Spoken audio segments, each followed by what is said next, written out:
Morning araw. Andito kami sa Costco ni tatay. Bibili lang kaming mantika. Mantika, dinayo pa yung Costco. Traffic lahat eh. Maraming tao ngayon, sigurado. Kasi last minute shopping din sila. Dahil ilang days na lang, Pasko na naman. Saan kaya tayo magpa-park? Oo. Ang daming traffic. Ang daming ano rito. May sa parking spot to. Traffic sa parking lot pa lang.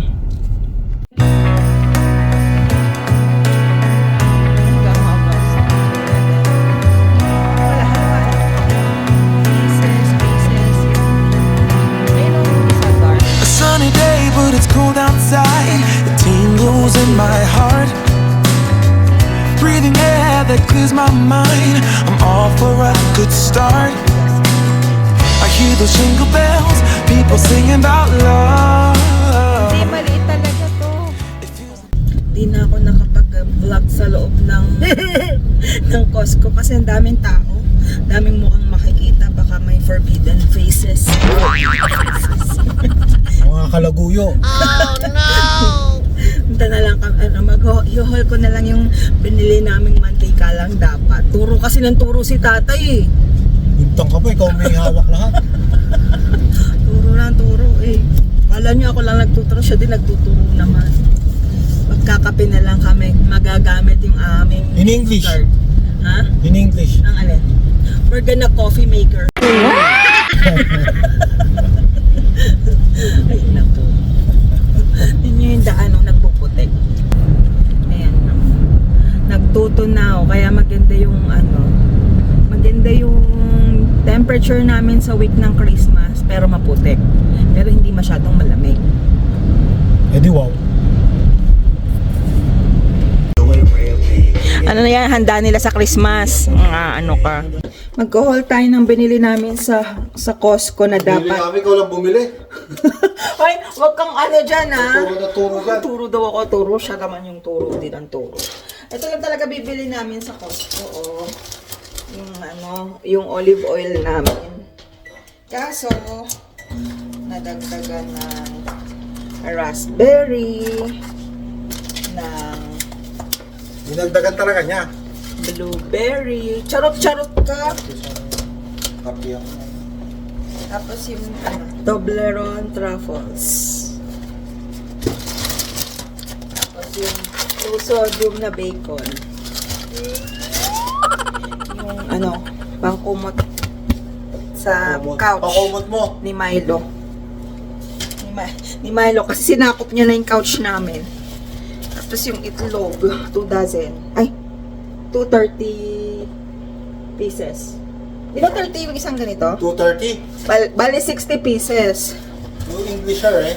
230 pieces. 230 minutes. Briton. Huwag kang magulo dyan ha. Tapos yung protein. Siyempre, mag-gym na eh. Charot-charot. Ni tatay. Then, sa amin dalawa yan. At saka ito. Puro pang Christmas naman. O yan. Yung Pagpakulit. pampakulit. That's all folks. Pakulit ni Nene. Mas makulit ka. Ay, Ayos ba yung bago mong higaan? Sabi sa'yo. Yan, bibili-video Ayaw lang mo, binibidyo eh. Ha? Ano? Palo! Tingnan. Palo! Ayos ba yung bago mong higaan? Ang sarap nga eh. Ang lambot to. Ganyan yung gusto ko. Mas tati kaya Sa'yo yan. na. Sa'yo na. Oo, bakit? Nandito tayo. Sa'yo na to. Thank you. Meron. Nag-video ka kasi nanay kaya ganyan ka eh. Anong kalokohan yan? Ha? Anong kalokohan yan? Hirap ka na eh. Ha? Hirap ka na sa buhay mo eh.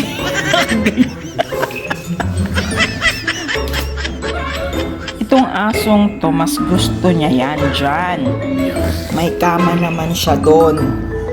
Pero nandyan siya. Hirap na hirap. Oh. Ano ba yan, Milo?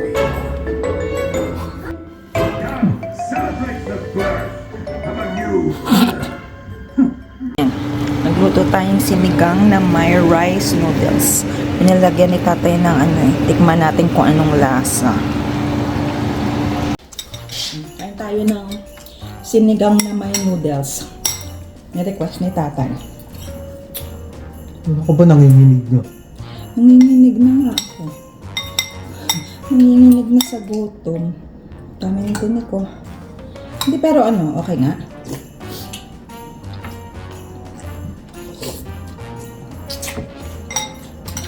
First time kumain ng sinigang na may noodles.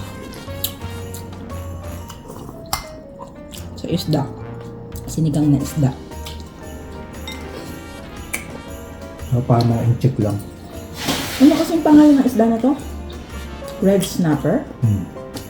Ito yung nabibili namin sa TNT na ano eh. Nakasil. Napakamahal. $53, $4 na lang pag nakasil. Pero yung original parang nasa 20, no? Hindi ah. Hindi, minsan meron. Ano? Hindi sa laki. Mga $10, ganon. Masarap siyang isabaw at saka prito. Malaman. Kasi laman ng pisngi ko. Right or left? Boat. Ano yung boat? Right and left, both. Ha? Yung bangka. Boat.